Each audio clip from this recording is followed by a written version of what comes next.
Ahem. It has now been almost 3 months since Cristiano Ronaldo made what at the time seemed like a dizzyingly daft, deplorable and downgrading decision that left the diehards who defend him daily against detractors in damning dismay. And even since then, the saga has damn sure not gone quiet. And here are a few examples of the noise alluded to, as these are the 7 biggest takeaways from Cristiano Ronaldo's first term at Al-Nassr. Let's roll on. Number 7, a slow start. Okay, I do think quite a few of us really underestimated the severity of just what was going on in Ronaldo's life this past year. I mean, most of you tots thought it was just a case of his age not allowing him to keep up with the Premier League. But as I said many times, you don't age 3 years over one summer. That's not how biology works. Which was evident even when he moved to Saudi, where he continued his bad form in the first few games. It was only after he found the key to his success once again that he began cooking. And what is that key? Number 6, happiness is the key.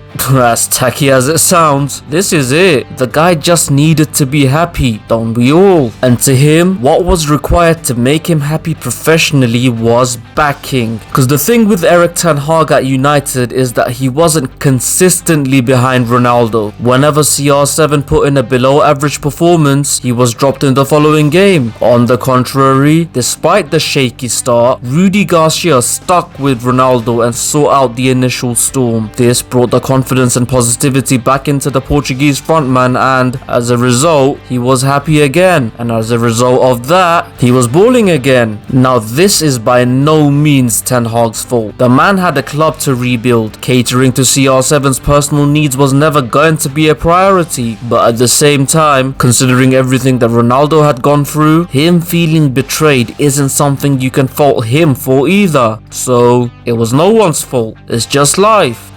Yeah, blame life. Though it does have a funny way of working out, because not only have United won their first trophy in 6 years since then, but also, number 5, Ronnie's mini trophy drought could also end very soon. So in the last 10 years, Ronaldo has only had one season where he was deprived of any silverware, and that was last season. Luckily for him though, there is a huge chance that he isn't about to make it 2 out of 2. Because you see, Al-Nassr have recently reached the semi-final of the King Cup of Champions. They face Al-Wahda, and a team they trounced 4-0 last month, with CR7 scoring all 4, mind you, and will go on to face either Al-Hilal or Al-Ittihad in the final. And as tough as that will be if they do make it, considering they have the greatest big game player of all time at their disposal, you'd have to fancy their chances. Well, certainly more than their chances in the RSL at least. Cause number 4, the league certainly ain't easy. So Ronaldo recently said in a press conference that the Saudi league, while it certainly isn't the Premier League, is a lot tougher than he thought. And to be honest,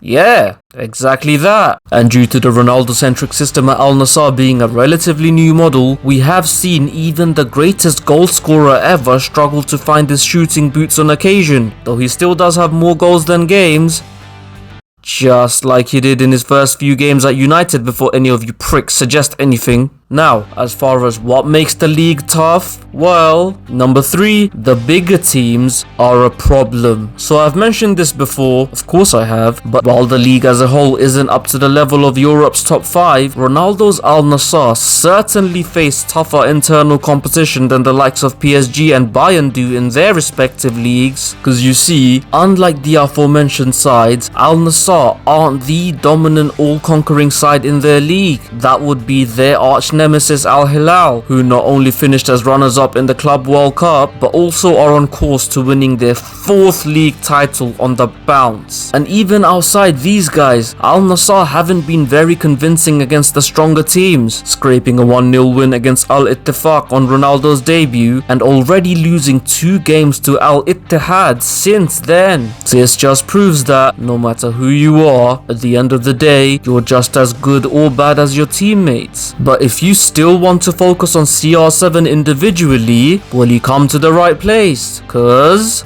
number 2, he is not finished. I told you. I told you, I told you, I told you. And if you in fact have been watching him for Al-Nassr, you'll very well know that Ronaldo is the exact same player he was at Juventus. And once he was back through a rough patch, he showed just that. And believe me, my friends, he is not done showing.